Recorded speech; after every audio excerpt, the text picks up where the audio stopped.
Дорогие студенты, уважаемые преподаватели, 2022 год объявлен в России годом народного искусства и нематериального культурного наследия народов России.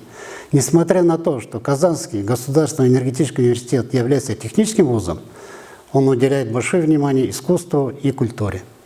В университете с большим успехом работают творческие коллективы, проходят фестиваль Язбузали и так далее.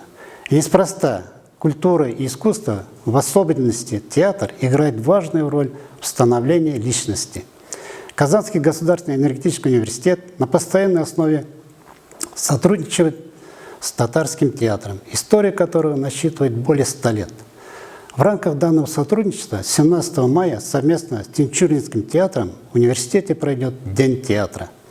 Коллектив Тинчуринского театра покажет в нашем университете комедию «Бренчет театр». Первое представление по легендарной пьесе Галиаскара Камала.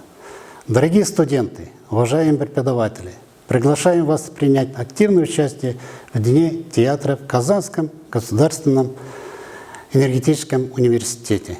Как говорил великий татарский поэт Каплатукай, театр ведет к свету.